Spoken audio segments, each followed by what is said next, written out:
Ya, entonces hoy vamos a repasar organización celular y tipos celulares, ¿ya? La idea igual del repaso es que vamos a ir viendo cosas muy generales. Recuerda que me pueden preguntar todo, ¿ya? Absolutamente todo.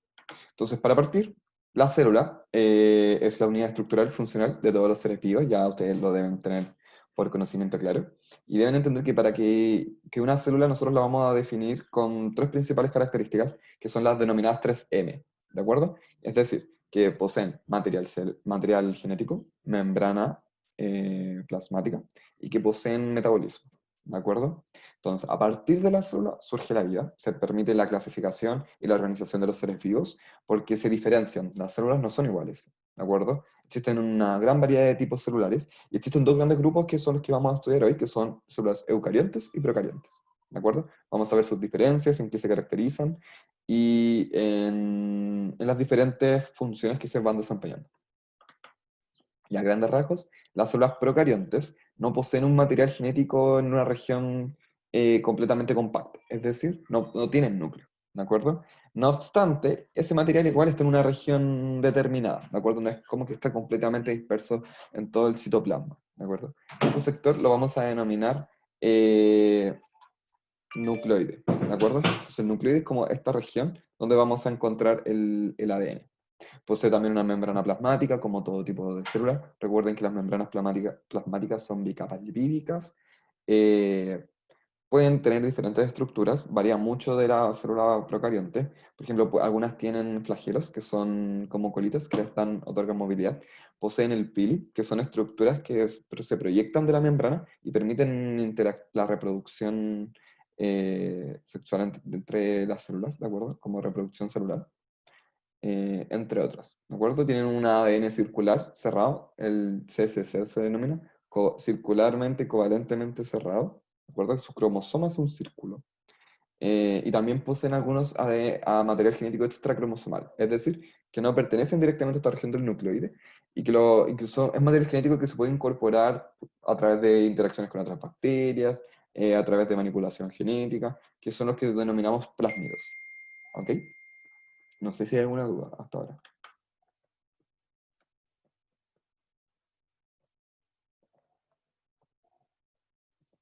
¿De acuerdo? ¿Todo bien? Ya, buenísimo. Ya, algunas células procariantes presentan pared celular, ¿de acuerdo? La pared celular, ¿qué les otorga? Les otorga una estructura de soporte y rigidez que les tienen entre diferentes funciones, por ejemplo, proteger estructural la célula como tal y también son agentes patogénicos, es decir, la cápsula es un agente directo de patogenicidad. Es decir, que la célula procarionte va a ser mala en ese sentido, como que va a ser patógeno y puede ocasionar enfermedad directamente. ¿Ok? Em, las células procariontes como tal no forman tejidos, ¿de acuerdo? No forman agrupaciones celulares que posteriormente se pueden dar tejidos, órganos, organismos grandes como tal. Viven de forma aislada, pero sí se pueden agrupar, como colonias, cadenas, grupos, ¿de acuerdo? Pero no es tal el nivel de interacción que pueden llegar a unirse y formar como un complejo grandote, ¿ok? Ya. Tienen diferentes formas y estructuras, esto es lo que les explicaba, y además no poseen organelos, ¿de acuerdo? Al no poseer organelos, significa que hay diferentes funciones que están asociadas con otro tipo de estructuras, ¿de acuerdo? Entonces, si no poseen organelos, por ejemplo, no poseen mitocondrias, eh, no poseen peroxisomas, no poseen lisosomas, no poseen retículo endoplasmático, pero una pregunta, ¿ribosomas pueden poseer o no? ¿Qué creen ustedes?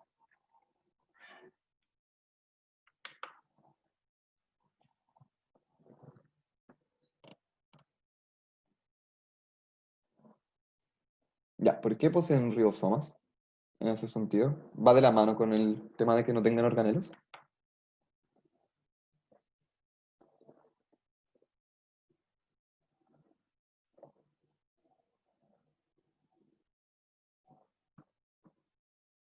Les pregunto. ¿Hay alguna relación en que no existan organelos y si hayan ribosomas?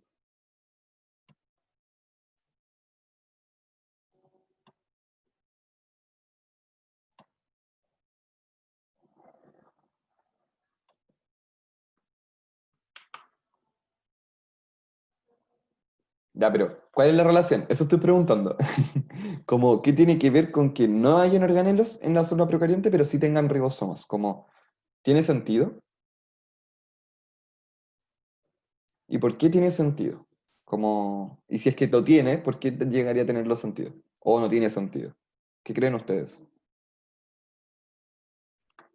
Vamos, cabros, yo sé que pueden.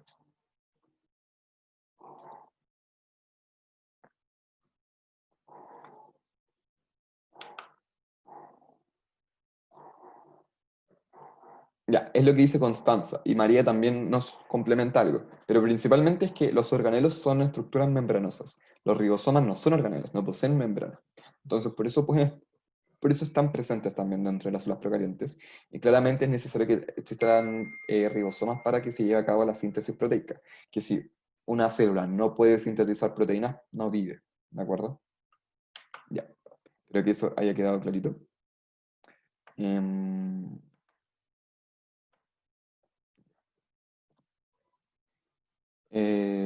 ¿Qué más podemos recordar de procariontes? Ya.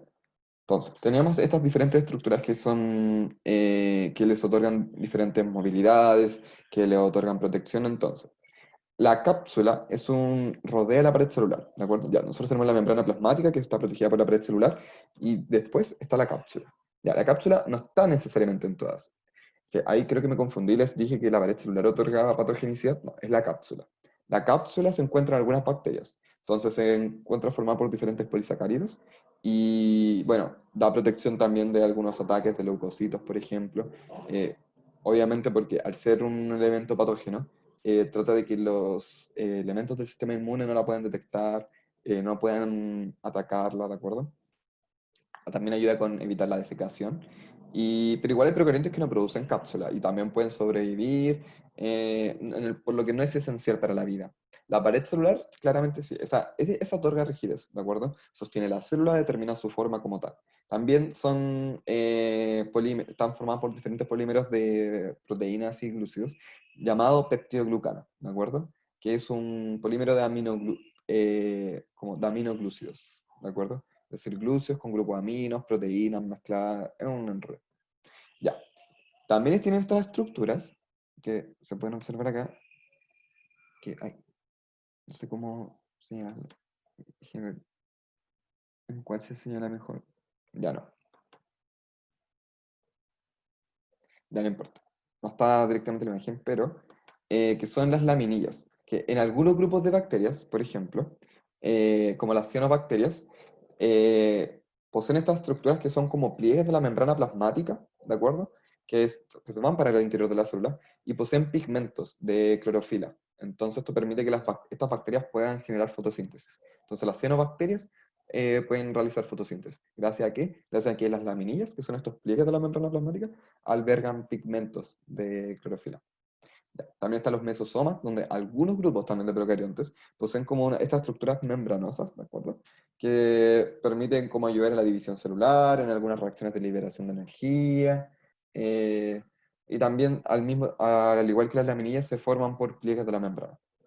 Y bueno, los flagelos, lo que les he explicado, como un apéndice motor, permite movilidad, entre otros.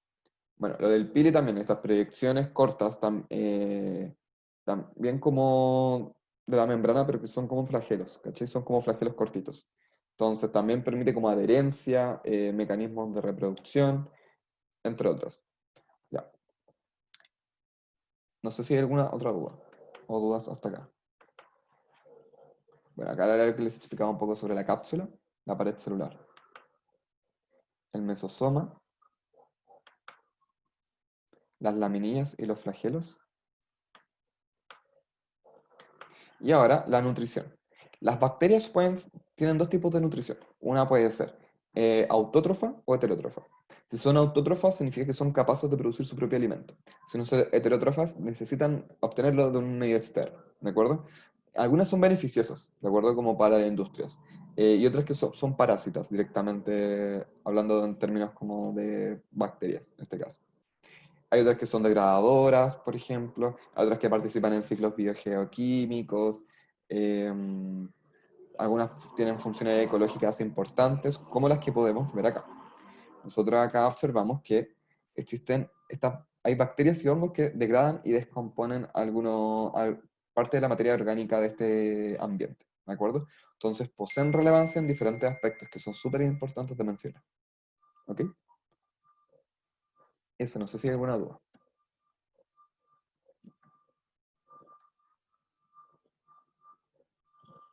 Ya, creo que no. Recuerden que sin dudas me pueden interrumpir. Ya, y ahora vamos a pasar a las células eucariontes, como tal. ¿Qué es? Acá vamos a hacer también una diferenciación entre células animales y vegetales. La principal diferencia entre eucariontes y procariontes es la presencia de los organelos. Entonces, en eucariontes nosotros vamos a tener estructuras membranosas que van a tener funciones muy específicas y acotadas a la región donde se encuentra esta estructura con membrana, ¿de acuerdo? Vamos a tener organelos de doble membrana, de simple membrana, y los vamos a estudiar, ¿de acuerdo? Cada uno por separado. Pero voy a prender una luz. Ahí, ya. Eh, ya. Dentro de las células eucariontes vamos a hacer una división entre células animales y vegetales. Las células animales van a ser aquellas que van a representar un poco todo lo que es la vida animal como la conocemos hoy. Diferentes grupos, bueno, el reino animalia como tal. Está el dominio Eucaria y reino animalia. Entonces, en animales encontramos mamíferos, peces, reptiles, aves, nosotros humanos, parte de los mamíferos, y células vegetales, todo lo que son organismos como plantas, hongos, no, ojo, eh, son ese otro reino, porque las células vegetales son del reino plantae, ¿de acuerdo? Entonces, tenemos diferentes plantas, árboles, arbustos, helechos, entre varias, ¿de acuerdo? También van a existir diferencias entre ambas y son las que vamos a estudiar. No sé si hay alguna duda con esto. Espero que no. Cabres, ¿cómo vamos?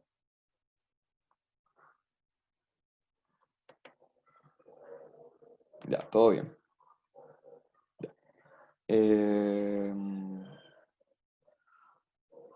Esperen, denme un segundo. Solo un segundito. Eh,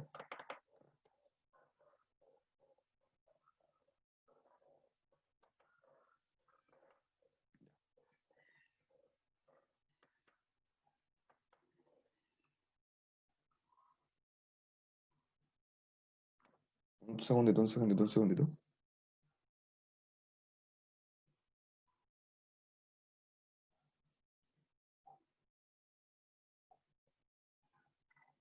Ya.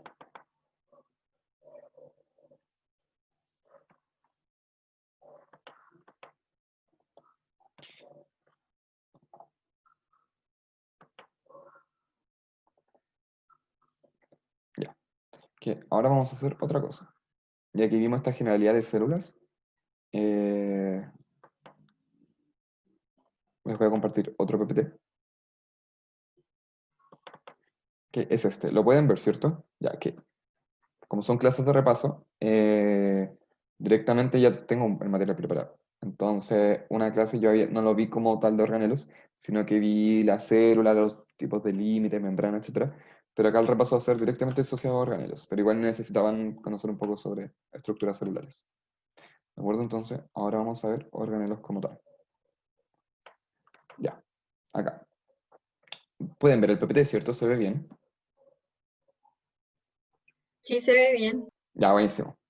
Entonces, ahora vamos a ir directamente con la organización interna celular. Existen diferentes tipos de estructuras celulares, las que son con membranas, que vamos a denominar organelos, y las que son sin membrana, ¿de acuerdo? Existen de doble membrana, como el núcleo, mitocondria, cloroplastos, de simple membrana, como los retículos, el aparato Golgi, lisosomas, peroxisomas, vacuolas, diferentes cilios, eh, y los que son sin membrana, pero que también son estructuras celulares muy importantes, como lo son los ribosomas, los citoesqueletos, los centriolos y algunos cuerpos basales. ¿De acuerdo? Entonces, ahí, espera, ya, ahí sí. Entonces, lo que primero vamos a ver con detalle son estructuras de doble membrana. ¿De acuerdo? Déjenme cambiar el PPT. Acá, estructuras membranosas, con doble y simple membrana. Ya. Entonces acá tenemos organelos con doble membrana, como el núcleo. El núcleo es un lugar en una región concreta y es un espacio físico donde va a estar el material genético, ¿de acuerdo? Estamos en células eucariontes, ¿de acuerdo? Entonces acá el material genético no nos los encontramos de forma extracromosomal. No obstante, existe un organelo, que es la mitocondria, donde efectivamente nosotros vamos a poder encontrar ADN, pero de forma extracromosomal. Y eso es por una teoría que se asocia a la incorporación de la mitocondria de forma externa, que la teoría de la endosimbiosis, que explica un poco el origen de cómo la mitocondria llegó. Ya, pero eso no es necesario para este repaso. Bueno, el núcleo también, al ser un organelo de doble membrana, también todas las membranas celulares son bicapas lipídicas y poseen diferentes estructuras este organelo, como lo es el nucleolo, la cromatina, estos poros que poseen, y la envoltura nuclear como tal o carioteca, que es su estructura, su membrana más externa. El nucleolo es como la porción del ADN, ¿de acuerdo? Que va a contener los genes directos para la transcripción del ADN en ARN ribosomal, ¿de acuerdo? Que es súper importante. Entonces, esa región encierra ese material que tiene principalmente ese objetivo. Recuerden que los ribosomas, como lo vamos a ver, son complejos proteicos asociados a material genético, como lo son de la ARN ribosomal. Ya, pues esta membrana nuclear eucariótica que va a limitarlo, la cromatina, que es una forma física del ADN, un poco más asociada a algunas proteínas tipo histonas, por ejemplo, y la cariolinfa es como el citoplasma del núcleo, ¿de acuerdo? No sé si hay alguna duda.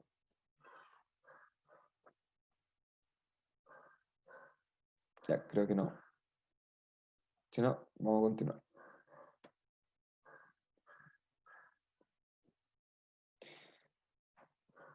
Ya. Ah, algo que añadir, la cromatina yo la puedo encontrar de dos formas directamente, uno como heterocromatina y la otra como eucromatina, ¿de acuerdo? La heterocromatina es una forma condensada, ¿de acuerdo? En donde se va a organizar asociado a algunas proteínas, ¿de acuerdo? En términos de la transcripción, la heterocromatina es inactiva, ¿de acuerdo?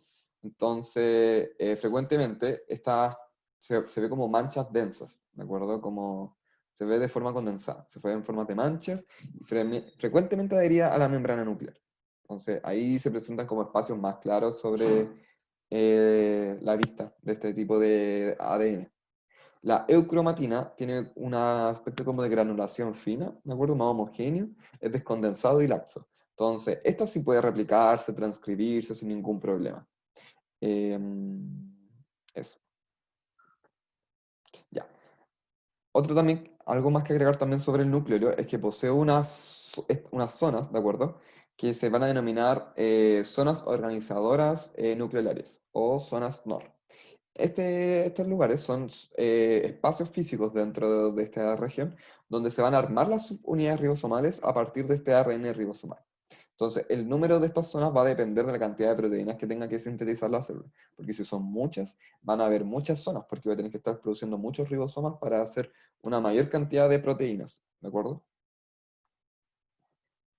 Em, y eso, ¿qué más puede ser? No, creo que nada más. No sé si hay alguna duda con esto.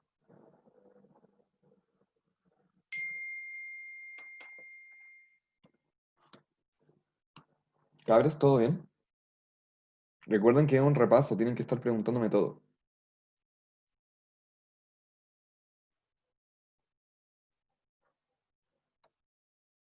Ya, voy a asumir que no, pero igual pueden interrumpirme en cualquier momento. Ya, todo bien. Ya, excelente. Ahí no en el chat. Ya, buenísimo. Ya. La mitocondria es la principal abastecedora de energía dentro de la célula. Ya, ¿se acuerdan qué ocurría dentro de la célula? O sea, perdón, dentro de la mitocondria.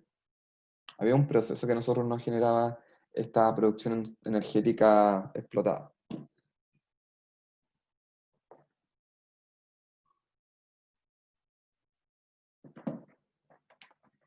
¿Se acuerdan un poquito, cabres?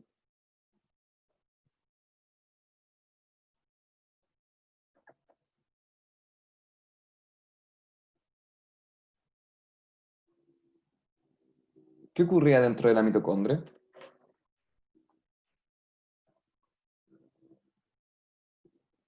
que a nosotros nos decía, ah, sí, acá se produce una gran cantidad de energía.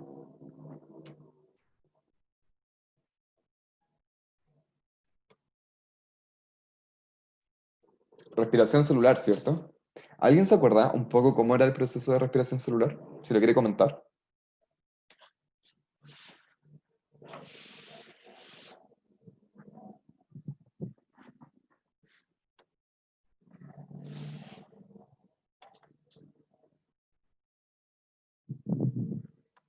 ¿No? Ya, voy a asumir que no. Igual le vamos a dar un pequeño repaso, como de respiración celular, pero muy breve, ¿de acuerdo? Ya, en general la mitocondria es una estructura también de doble membrana. Se creía que la mitocondria de por sí era una célula procarionte, ¿de acuerdo? Y esta célula procarionte fue endocitada por la célula eucarionte grandota y la hizo parte de sí, para que adquiriera funciones que antes la célula eucarionte no podía generar. Y su principal función era la producción energética. Ya. Esta mitocondria tiene membrana externa, una membrana interna, tiene una matriz interna, que es como un espacio también de citoplasma, ¿de acuerdo? Posee crestas mitocondriales, también posee porciones de ADN, posee ribosomas, posee espacios intermembrana, entre varias. En los espacios intermembrana, eh, ¿cómo se dice? Bueno, tenemos la membrana externa y la membrana interna, y la membrana interna rodea como a un segundo compartimiento o a la matriz mitocondrial como tal, que es este como nucleoplasma. Ahí ocurre la mayoría de las reacciones químicas relacionadas con la respiración celular, que nosotros tenemos que acordarnos que existe una oxidación del piruvato, un ciclo de Krebs, existe una cadena transportadora de electrones, entre varios. ¿De acuerdo? Entonces, la mitocondria se pliega, ¿de acuerdo? Formando crestas. Ya. En estas crestas van a ir ocurriendo los diferentes procesos de respiración, o sea, sí, de respiración celular. Entre mayor cantidad de crestas, como de estos plegamientos de la membrana interna existan, van a haber como mayor área para que se produzcan diferentes procesos de la respiración celular. Entonces, existiendo una mayor área, existe una mayor producción energética. Entonces, todo va de la mano con eso. Bueno, como también contiene ADN libre, es de forma circular este ADN que contiene la mitocondria, y pues enzimas, ribosomas, como les he explicado. Ya.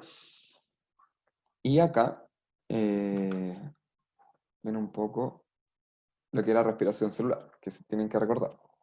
Ya, nosotros teníamos entonces glucosa, un carbohidrato de 6 carbonos que entra directamente a la célula a través de la membrana plasmática y sufre glucólisis dentro del citoplasma. ¿De acuerdo? Ya, la glucólisis se lleva a cabo. Esta glucólisis, esto nosotros lo vimos, pero igual lo vamos a recordar un poquito. Forma el piruvato. Este piruvato puede sufrir dos procedimientos directos. Uno es entrar en un proceso de fermentación, que también libera energía, pero mucho menos que lo que se origina en la cadena, en la respiración celular como tal. Ya. La glucólisis es común, tanto para la fermentación como para la respiración.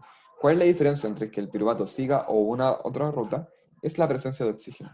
Si hay oxígeno, el piruvato se va a someter a una respiración celular dentro de la mitocondria. Si no hay oxígeno, el piruvato va a someterse a la fermentación como tal, donde ahí yo puedo producir lactato, por ejemplo, entre otros componentes. Ya. No sé si hay alguna duda hasta ahora.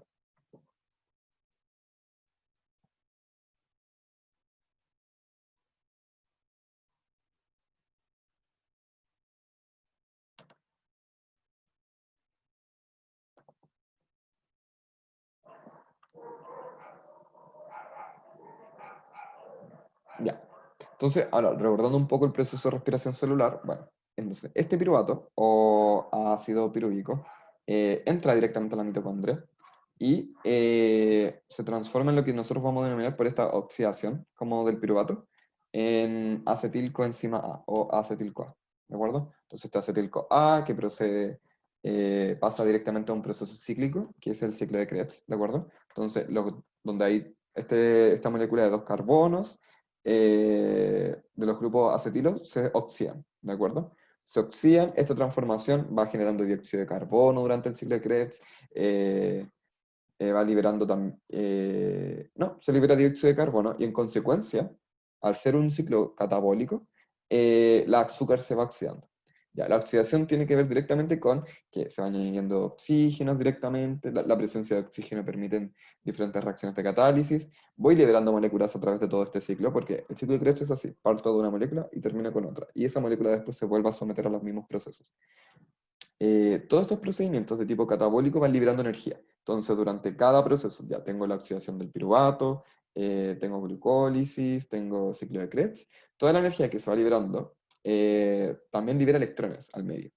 Estos electrones, recuerden que eran atrapados por unos cargadores de electrones, que eran el NADH y el FADH2. ¿De acuerdo? Cuando estos cargadores de electrones, que eran estas moléculas, toman estos electrones para llevarlo a la cadena transportadora, se reducen, ¿cierto? Entonces, como se incorpora un electrón, pasan a su forma reducida, que eran estos NAD+, y FAD+. ¿Ok? Entonces, eh, ¿qué más? Ah, ya. Estos cargadores llevan los electrones a una cadena transportadora de electrones, que tienen que recordar que en las que están en los espacios intermembranos existían estas proteínas que formaban literalmente como una cadena, y era esta cadena por la que estos electrones se movían, que el movimiento de electrones permitía que ocurriese la fosforilación oxidativa. Recuerden que los electrones se mueven por la cadena, este movimiento genera un gradiente de protones entre los espacios intermembranos, los protones empiezan a bombearse hacia un lado por la diferencia de cargas que genera el paso de electrones y son devueltos a donde estaban anteriormente para equiparar las cantidades de gradiente por una proteína que estaba en la membrana de la mitocondria, que era la ATP sintasa. Esta ATP sintasa permitía que el flujo de protones la moviera, porque es como un rotor, como un molinillo, y al moverse, esos cambios conformacionales le permitían tomar ADP del medio, un fosfato del medio, juntarle y producir ATP. ¿De acuerdo? Y al final de esta cadena de transporte de electrones también existían aceptores de electrones. Entonces, existía el oxígeno, era el aceptor final de electrones. Entonces el oxígeno, al adquirir el electrón y con los hidrógenos del medio, formaba agua. Entonces, eso es como a grandes rasgos respiración celular. No sé si les queda alguna duda.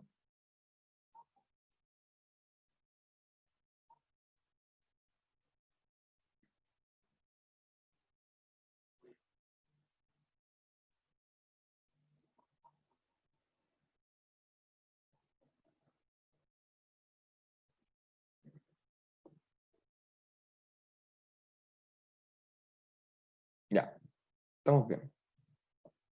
Ya. Y bueno, lo que les comenté también un poco de que existen estos procesos de fermentación, pero así como a muy grandes rasgos, que es el procedimiento que sigue el ácido piruvico en ausencia de oxígeno.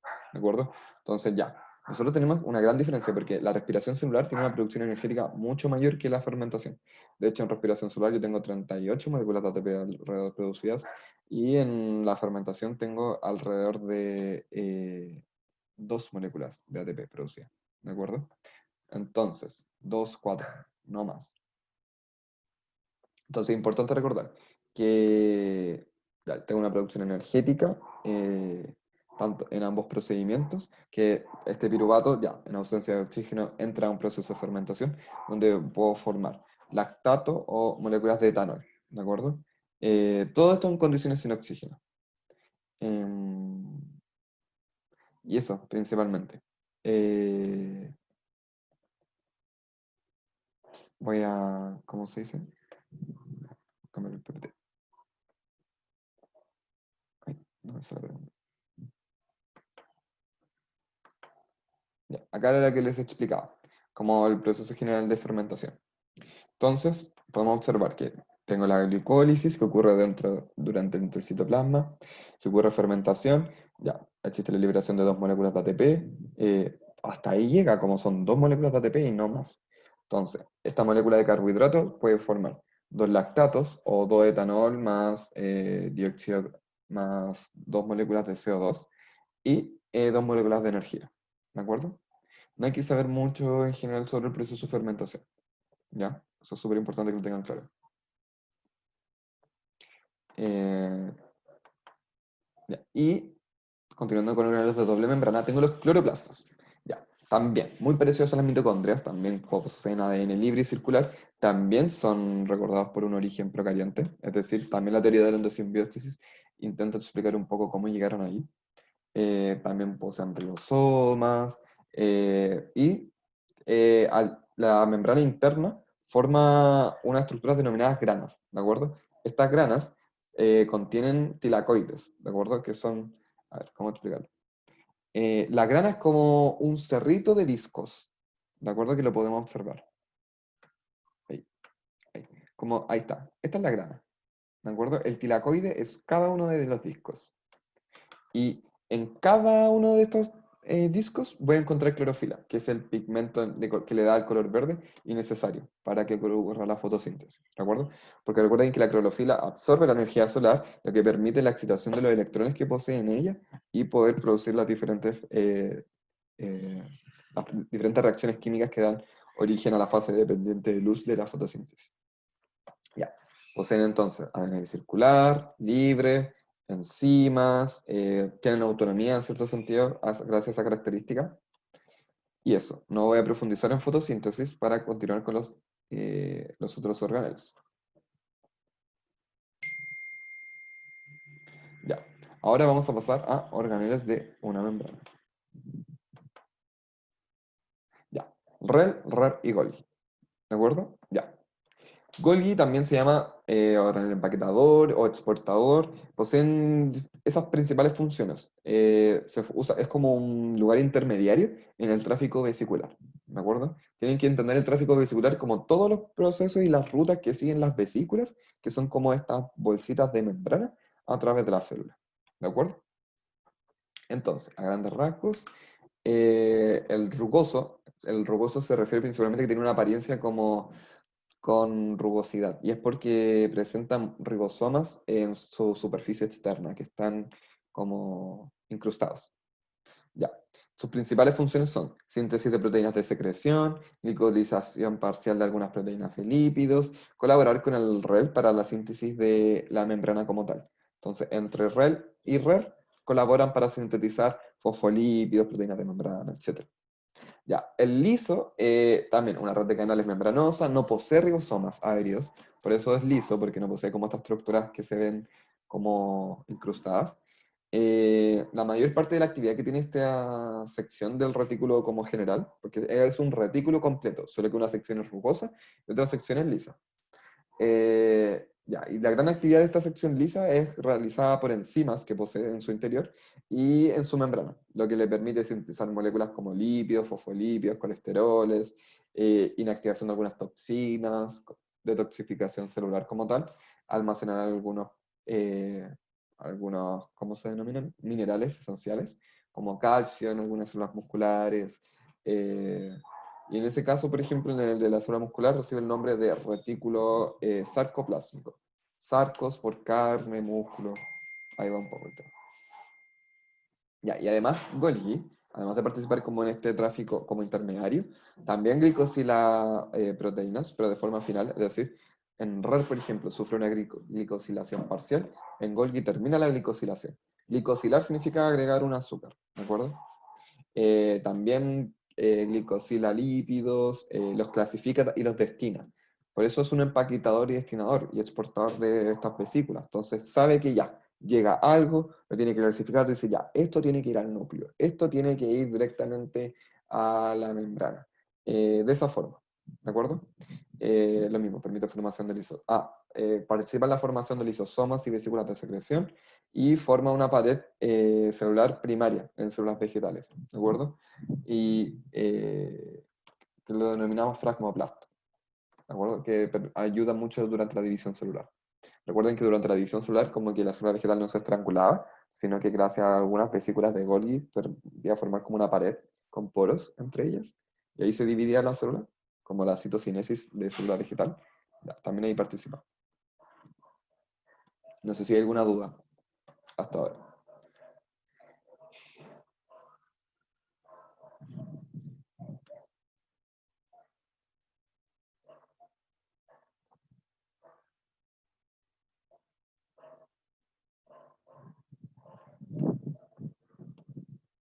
Cabres, ¿cómo van?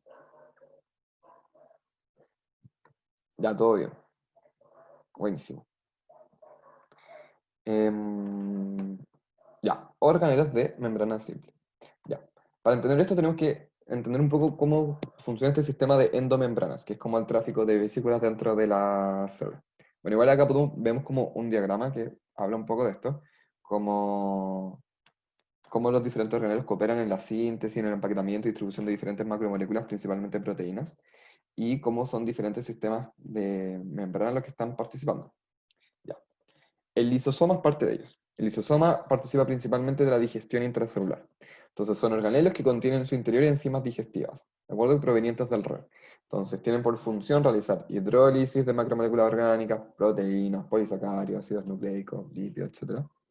Y degrada también sustancias extrañas que son captadas por la célula, como lisosima, por ejemplo. Ya, respecto por un poco a esta como su membrana también formada por bicapa de fosfolípidos, también se originan dentro de Golgi, ¿de acuerdo? Y es decir, Golgi permite la formación de los lisosomas como tal.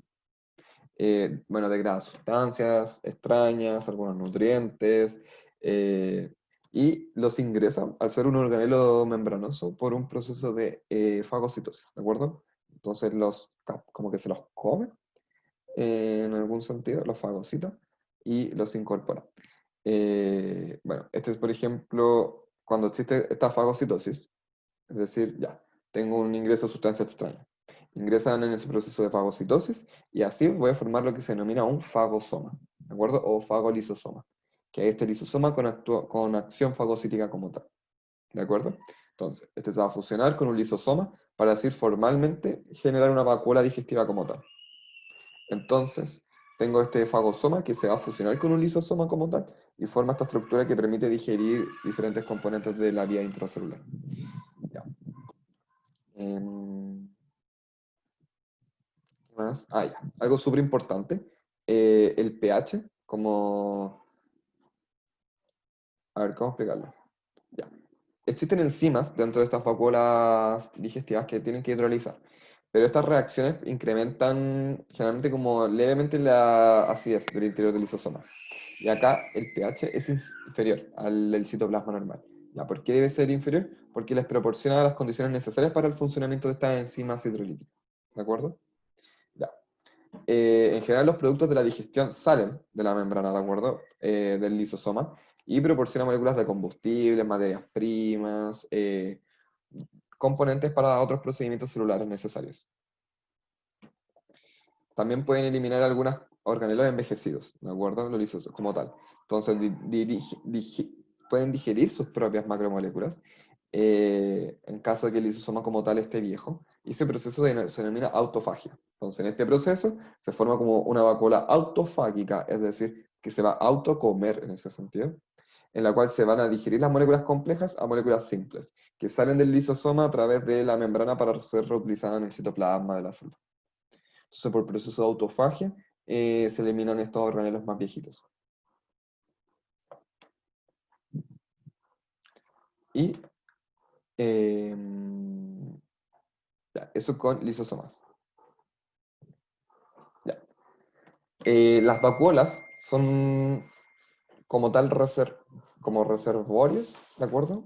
Que son como burbujas en ese sentido, como que reservan sustancias, ¿de acuerdo? Les permite como eh, este transporte, son un mecanismo de transporte muy indispensable dentro de la célula.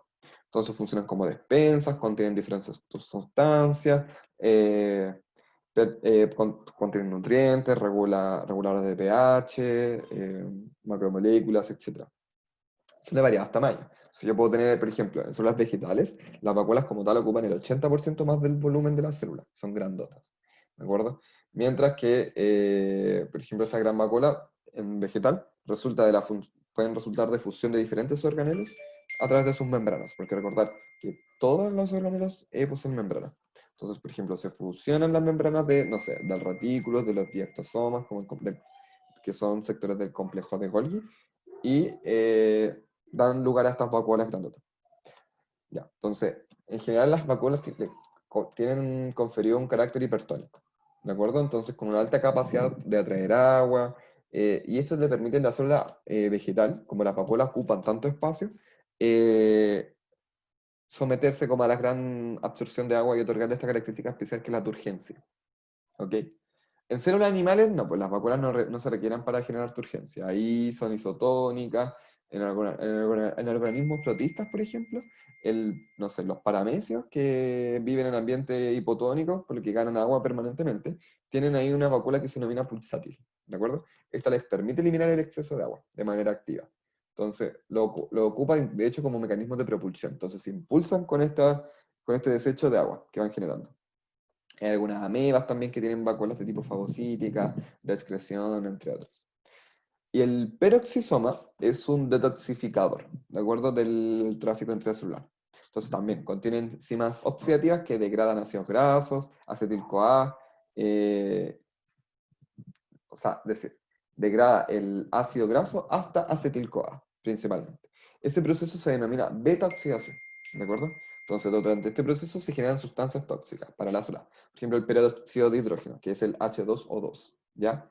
Entonces, el peroxisoma posee estas enzimas llamadas peroxidasas, ¿de acuerdo? Y catalasas, que rompen moléculas como el peróxido de hidrógeno, que es este H2O2, convirtiéndolo en agua, en oxígeno, con fin principalmente de detoxificar la célula. ¿De acuerdo? También el peróxido de hidrógeno lo pueden convertir en un tipo de alcohol etílico. ¿Ya? Generalmente los peroxisomas abundan en células como el del hígado, ¿de acuerdo? Donde ahí tengo que inactivar sustancias tóxicas como el etanol, el alcohol, ¿cómo se dice? Diferentes sustancias con grupos de alcoholes, ¿de acuerdo? En este sentido comparte como una función con REL en los hepatocitos. Ya. Y las enzimas también provenientes, porque nosotros, por ejemplo, en lisosomas sabíamos que las enzimas degradativas, esas enzimas hidrolíticas, provenían del RER. Pero las enzimas de los peroxisomas se sintetizan en ribosomas libres, ¿de acuerdo? Es súper importante. Entonces, la síntesis de RER son de ribosomas incrustados en él. Entonces, acá yo tengo una síntesis en un ribosoma libre, ¿de acuerdo? Entonces, también los fosfolípidos que poseen se importan del retículo endoplasmático liso, y toda esta incorporación de proteínas, fosfolípidos, va permitiendo como el crecimiento del peroxisoma como un organelo tal. Y le permite formar nuevos peroxisomas a través de divisiones, por ejemplo, como la autorreplicación. Ya, no sé si tienen alguna duda, consulta con lo que hemos hablado. Cabres, ¿cómo van? ¿Todo bien?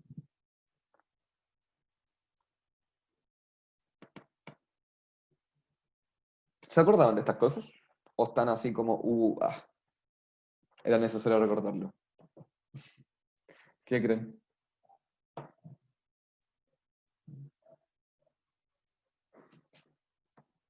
Cabres, están. ¿Se entiende? ¿Van bien? ¿Se acordaban de esto? Ya más o menos se acordaban. Ya, entonces igual es importante hacer el repaso. Ya, buenísimo. Agradecido con el larga. Ya, ¿les demás cómo van?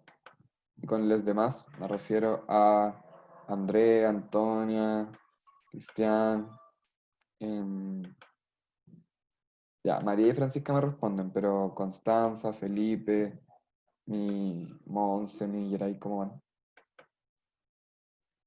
Ya, ¿todo bien? ¿Todo bien? Ya, buenísimo. Ya, sí, porque me tienen que decir si van bien o mal, porque si no me detengo y volvemos a explicar algo que no quedó muy claro. Ya, vamos a continuar entonces por mientras. Ya. Y ahora vamos a ver como tal estructuras que no son membranosas, como los ribosomas, efectivamente. Son complejos macromoleculares que están conformados por diferentes moléculas, como lo son proteínas y ácidos nucleicos. Entonces, el ácido ribonucleico, el ARN ribosomal, lo componen un 70% del ribosoma, y el 30% son proteínas de pequeño tamaño. ¿De acuerdo? Entonces, el rol fundamental, ya, síntesis de la proteína. Entonces, en el ribosoma se une el ARN mensajero, ¿de acuerdo? Se posiciona, el ribosoma se arma, porque eso es súper importante, el ribosoma como que no está armado siempre. La subunidad 1 y la subunidad 2, o la parte de arriba y la parte de abajo, como lo quieren ver, están desacopladas. Se arman solamente al detectar este ARN mensajero que debe ser leído, ¿de acuerdo? Y es decir, traducido. Ya. Existen diferentes tipos de ribosomas. Por ejemplo, están los 70S y los 80S. Los 70S son de procariontes, 80S de eucariontes. ¿De acuerdo? Ya, lo observamos en todo tipo de células. Ya, efectivamente estos de procariontes son de menor tamaño, diferente composición molecular. Algunos pueden están en diferentes ubicaciones, ¿de acuerdo? Pueden estar libres en el citoplasma, pueden estar adheridas a la membrana del núcleo, a la membrana del retículo endoplasmático. Y las proteínas, por ejemplo, que se sintetizan en nuestros ribosomas libres, en el citoplasma, eh, ¿cómo se pueden permanecer ahí o ser transportadas al núcleo, a las mitocondrias, a los cloroplastos, a los peroxisomas, entre varios? Pero, por ejemplo, es diferente cuando yo tengo proteínas sintetizadas en la membrana red, porque estas se translocan en el retículo. Translocan significa que como que se dan vuelta en ese sentido. Sí, translocan al interior del retículo y luego se transportan a Golgi, y de allí a los lisosomas, a la membrana o a la membrana plasmática o al exterior celular mediante vesículas de secreción. Entonces, es diferente una proteína sintetizada. ¿Con qué me refiero que sea sintetizada? Que sale la proteína completa, ¿de acuerdo? En el ribosoma libre, que es sintetizada en la membrana del retículo endoplasmático. Entonces, los ribosomas libres, los que se unen a la membrana, son idénticos estructuralmente. Pueden alternar entre ambas localizaciones según la demanda del metabolismo. Es decir, si yo requiero una sobreproducción de proteínas de secreción, necesito tener más ribosomas en la membrana del retículo endoplasmático, porque ahí es donde yo produzco este tipo de proteínas. También hay mitocondria en cloroplasto y mitocondrias, como ya lo vimos. ¿Hay alguna duda con esto? ¿Les gustó el GIF? Está bonito. Ahí, eh, don ribosomas. Ya, buenísimo. Eh, ya. Ahora, el citoesqueleto, como tal. Ya, lo mismo. Estructuras que no poseen membrana, es decir, no son organelos como tal, pero que tienen actividad celular. Es una base arquitectónica como tal, ¿de acuerdo? Estructura la célula, es un esqueleto. Y le permite la dinámica de diferentes procesos, como lo van a hacer las divisiones celulares, el movimiento de algunas vesículas, entre varios, ¿de acuerdo? Porque no es como que la vesícula se mueva sola, se tiene que mover por algún tipo de carretera, de camino. Y el citoesqueleto es el que brinda este espacio, ¿de acuerdo? Entonces, la organización del citoesqueleto tiene una incidencia directa con la estructuración del tejido como tal después que forma la célula. Ya, molecularmente, es asociación de algunos polímeros proteicos como microfilamentos, microtúbulos, filamentos intermedios, y con un conjunto diferente de proteínas, ¿de acuerdo? Vamos a ver qué es cada uno como tal. Entonces, ay, ¿por qué? Se cortó la vía. Cabres, denme un segundo, ¿qué está pasando acá? Ah, a ver, no tengo de... ¿Por qué no están? Ya, se los voy a explicar entonces así. Disculpen, pensé que venían acá las slides de microfilamentos. Lo siento, chiquis. Ya, pero continuando. Ya, entonces existen microfilamentos, microtúbulos y filamentos intermedios. Vamos a ver sus diferencias. Lo que sí quiero ver... Ya, igual acá en la imagen la voy a agrandar un poco. Ahí, para que sea más protagonista de esta cuestión. Entonces, vamos a ver que tienen diferencias estructurales. Si se dan cuenta, los filamentos intermedios forman estructuras como más anilladas, como mucho con las proteínas de este tipo más lisas. Los microfilamentos son más monoméricos, los microtúbulos son asociaciones más complejas. Y vamos a ver en qué consiste cada uno. El microfilamento, como tal, son polimeraciones de proteínas globulares. Por eso tiene esta estructura como más de globo, ¿de acuerdo? De actina, ¿de acuerdo? Entonces posee diferentes funciones, entre ellas la rigidez, que le otorga rigidez a microvellosidades de células intestinales, formar pseudópodos, que son como el citoplasma se mueve, así como con la membrana, y forma como una mano, ¿de acuerdo? Permite realizar movimientos de amebas a las amebas como tal.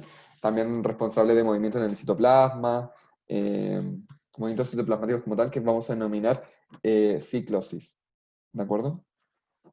Ya permite, en células animales, por ejemplo, forma estos anillos contráctiles que se asocian con miosinas en el tabique de la interfase, ¿de acuerdo? Para concluir con la citodiéresis. Entonces, así es como las células después se dividen con citodiéresis, por este anillo contráctil que se forma. Y también se pueden encontrar asociados a otras proteínas como miosinas, células musculares, y permiten ayudar ahí en la contracción muscular. Ya. También tengo acá microtúbulos, ¿de acuerdo? Entonces ya vimos que los microfilamentos eran eso. Y acá vamos a tener microtúbulos, que son estas estructuras que se observan un poquito más grandes. Ya. Acá la proteína es diferente. Antes teníamos una polimerización de la globular de actina. En los microtúbulos tenemos una polimerización globular de tubulina. Igual tiene sentido. Microtúbulos, tubo, tubulina. ¿De acuerdo? Entonces, permite formar estructuras de cilios y flagelos, esenciales para desplazar a algunos protistas, por ejemplo, unicelulares. Permite estos flagelos que permiten el movimiento de gametos, de algunos invertebrados muy importantes en el epitelio del oviducto, entre varias otras funciones. ¿De acuerdo? Vías respiratorias, sirven como guías para transportar proteínas, organelos en el citoplasma, formar el uso mitótico que reordena los cromosomas para poder distribuirlos de forma equitativa durante la división celular. Y son responsables también de una infinidad de procedimientos dentro de la célula. En general, también los cilios y flagelos, que son formados gracias a estos microtúbulos, bueno, ya dijimos que son proyecciones celulares, especializadas en movibles de la superficie celular. Así como muy chiquitito sobre el cilio y flagelo. Se presentan en algunos tipos celulares, cumplen funciones de desplazamiento, em, y para que se haga una idea, por ejemplo, cada cilio aproximadamente contiene 20 microtúbulos rodeados como por una membrana plasmática. Y los microtúbulos se disponen así como dos centrales, ¿de acuerdo? Son dos centrales, ¿de acuerdo? Rodeados por 9 complejos de microtúbulos, fusionados o dobletes, ¿de acuerdo? Entonces, ¿cómo decirlo? Como que cada cilio, en este caso que estoy formando, va a permanecer unido a un cuerpo basal, ¿de acuerdo? Que es como una estructura que está el citosol, y el cuerpo basal es como una estructura proteica, donde ahí se une como esta cuestión el cilio, como tal. Ya es una cuestión muy rara, pero ahí en la membrana, entonces, tengo un cuerpo basal. Ya. Está unida esta cuestión. Eh, esta estructura de cuerpo basal también está formada por microtúbulos, es decir, también tiene una conformación proteica. En este caso, el cuerpo basal está formado por 9 tripletes de microtúbulos y también cumple funciones de ensamblamiento tanto de cilios o de flagelos. Entonces, el cilio y el flagelo están unidos a la célula gracias a la actividad de este cuerpo basal. ¿De acuerdo? Em, Eso. ¿Y qué más me falta?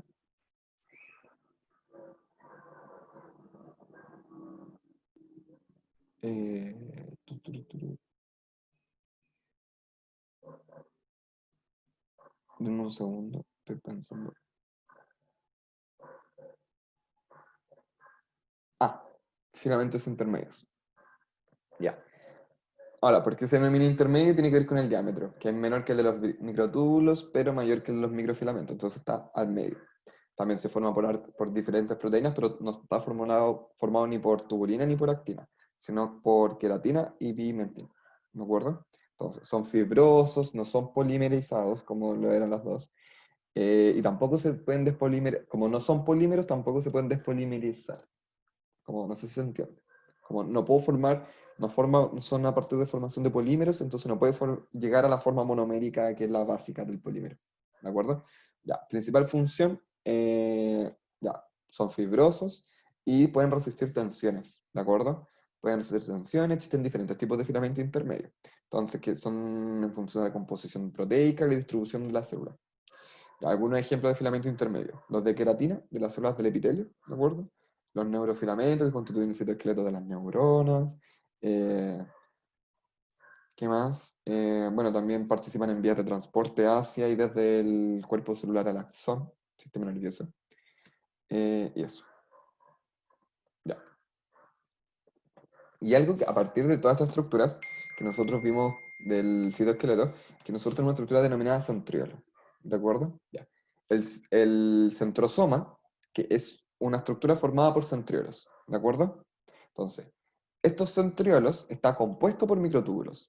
¿De acuerdo? Entonces ya, yo tengo el centrosoma, que es como el centro organizador celular. ¿De acuerdo? Ya. Esta estructura está localizada cerca del núcleo. ¿De acuerdo? Ya. Se compone de un par de centriolos y material pericentriolar, que es como su citoplasma propio. Y solamente se observan en células animales. ¿De acuerdo? No es de todas las eucariotas, solo animales. Ya. Cada centriolo que compone este centrosoma es una estructura de tipo cilindro. Y estos cilindros están compuestos por 9 tripletes de microtúbulos, muy parecido a lo que parecía que ocurría con el cuerpo basal. Entonces es la misma estructura. Ya, entonces los centriolos se orientan de forma perpendicular uno con respecto al otro, tengo dos, ¿de acuerdo? Eh, y lo que permite esto es como que después nosotros vamos a otorgar como los centros como de organización para la formación posterior del uso mitótico, ¿de acuerdo? Que es el principal agente que mueve la reproducción celular, ¿de acuerdo? Entonces, tengo centrosomas con centriolos, ¿de acuerdo? Orientados de forma perpendicular. Ya, poseen lo mismo, ¿cierto? Mucha cantidad de diferentes moléculas. eh, conti- y estos complejos como de tubulina, que se le dicen complejos de tubulina porque los microtúbulos están formados de tubulina, se van a constituir algo que se denomina centro de organización de microtúbulos, ¿de acuerdo? Que es el COMT, que eso permite el crecimiento del uso mitótico, para estructurar fundamentalmente la división celular, entre otras cosas. ¿Ya? Eso. Em, ya. Igual los centriolos, no sé si se acuerdan como de división celular, pero tenían como unos pelos, que no eran pelos, pero eran como proyecciones, como unas patas, que parecían araña. Ya, esas patas o prolongaciones microtubulares eh, se forman, son como, se denominan ásteres o áster, ¿de acuerdo? Entonces se forman desde los centriolos estas proyecciones. Estos centrosomas no están en vegetales, ¿de acuerdo? Pero igual existe un uso mitótico en vegetales. La diferencia acá es que no se observan ásteres en los polos y se denominan y no voy a observar cómo esta organización por parte de los centrosomas. Lo que va a existir ahí es un anastral, ¿de acuerdo? Que es como esta carencia de los ásteres en los polos. Así se denomina, anastral. Pero en mitosis en animales lo vamos a denominar astral, como tal. ¿De acuerdo? Entonces, astrales significa la presencia de estos centrosomas. Anastrales, que no está. ¿De acuerdo? Em, no sé si hay alguna duda con lo que he hablado. Bueno, y algo muy chiquitito también, existen unas estructuras que, bueno, no son ni organelos ni estructuras como celulares como tal, pero se denominan inclusiones, ya que es como acumulación de material, de reserva o sustancias plasmáticas dentro del citosol. Generalmente son, no sé, productos metabólicos de desechos, secreciones, em, entre otros, ¿ya? Son como acumulación de material. Ese es el contenido como tal. No sé si tienen alguna duda.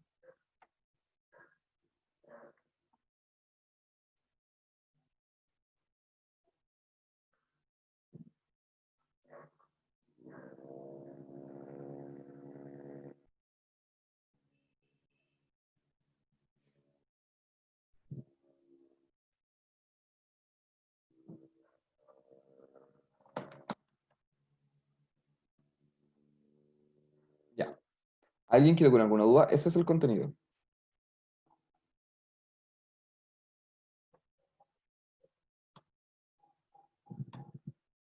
¿Cabres? ¿Todo clarito? Todo clarito, Felipe, Miaray, Monse, Antonia, Cristian, Andrea, todo claro, profe. Ya no les queda ninguna duda. Ya nos quedan 3 minutos. Eh, voy a dejar de grabar. Voy a pasar la lista. Espérenme.